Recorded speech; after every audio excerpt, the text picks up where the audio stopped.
Hey friends, it's Ari. I have definitely developed an addiction to Megaminx because it's just so much fun to solve. It's just an extra bit of complexity that I've kind of been looking for, I guess, after having solved 3x3 for so long. Here are some Megaminx F2L and S2L solutions that you should definitely be trying to implement into your solves. You turn me on like a light switch when you're moving your body around and around. Now I don't wanna fight this. You know how to just make me want you to. The first solution here is when you have a joint pair and you need to insert it into the back right. This is quite a simple insert, but it's something that you should definitely know if you're looking to get into Megaminx. What you can do is a U, R2 prime to bring out the F2L pair slot here, U2 prime, and then R2 to insert it into the back. The same can be done for this split pair here into the back right, where you can do a R prime, U2 prime, R prime, U, and then an R2 to insert that into the back. This allows you to create pairs into different faces away from where you need to solve the pair into, therefore just reduces your need to rotate. For instance, if I need to solve this pair into the back right here, instead of rotating by pairing it up, bringing it over to this face and then having to insert it, I can just pair it up here onto this face and then insert it into the back right.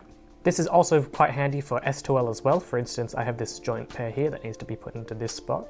Instead of going all the way over here, bringing it out, then putting it in, I can just do a U, R2 prime, U2 prime, and then insert it like so. The next F2L or S2L trick isn't so much a specific solution, but it's kind of a way you can recognize pairs pretty easily. So we have this pair here where the edge is up here and the corners here, but I know that since these two colors are opposite, if I do an F2 prime, it will be paired up, like so.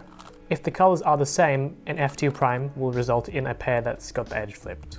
So then in this case, you can do a U2 prime and then pair it up like so, and then you can use that back insert with an R prime U2 prime R to insert it into the back.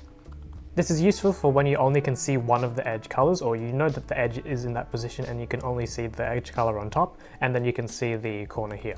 So in this case, if I do a R2, since the colors are matching, the pair will be incorrectly paired up. So what I can do instead is just a U2 and then pair and then insert. The next solution is when you have a corner solved in the slot already, the edge piece here, and then the spare slot here. This is one that's transferred from the 3x3, but it's quite useful on Megaminx. So what you can do is a R2, U prime, R prime, which brings the edge here, U, R2 prime. Just be aware that this does use the back right slot, so if you have this edge here and this corner here and you do that solution, it will break up the back right slot. Instead, you can just do a standard 3x3 transfer instead.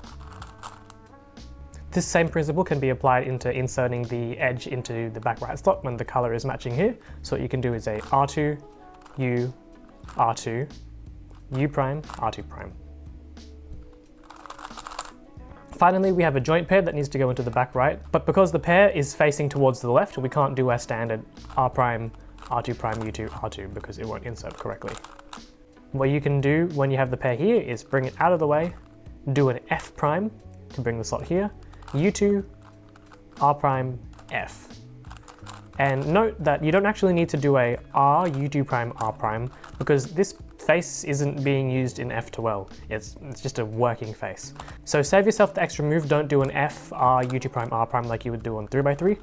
Just directly go F, U2, R prime, F, and just ignore this face completely. Alright guys, I hope you found something helpful in this video. Let me know if you have any other cool Megaminx tricks in the comments below. Hit like, get subscribed, all that good stuff. Use code ARI at speedcubeshop.com at checkout, and check out this video here for some beginner Megaminx tips to help you get to that sub 1 stage. See you guys.